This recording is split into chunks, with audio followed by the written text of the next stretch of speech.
आणि सगळ्यात मोठी खरं तर परीक्षा पोलिसांची असते, कारण कार्यकर्त्यांचा उत्साह हा शिगेला पोहोचलेला आहे। महाराष्ट्रभरातून मोठ्या संख्येने कार्यकर्ते इथे येणार आहेत। वाजत गाजत गुलाल उधळत या असं आवाहन ठाकरे बंधूंनी केलं होतं आणि त्यामुळे आपण बघतोय की या ठिकाणी मोठ्या संख्येने कार्यकर्ते येतील आणि त्यांची सोय कशी करावी यासाठी म्हणून या ठिकाणी पोलिसांचा तगडा बंदोबस्त, तसंच दोन्ही सेनांचे कार्यकर्ते जे आहेत ते या ठिकाणी पोलिसांना देखील सहकार्य करत असल्याचं दिसतंय।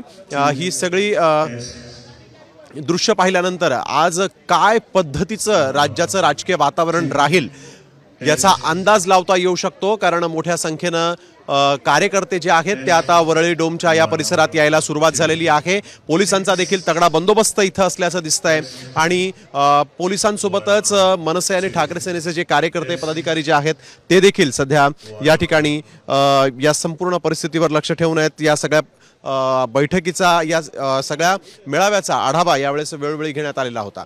तर आपण बघितलंय कशा पद्धतीनं आता या ठिकाणी सगळे कार्यकर्ते आणि पदाधिकारी जे आहेत ते या मेळाव्याला यशस्वी करण्यासाठी म्हणून प्रयत्न करत असल्याचं दिसतंय। कॅमेरामन नितीन सोबत मी स्नेहिल, साम टीव्ही।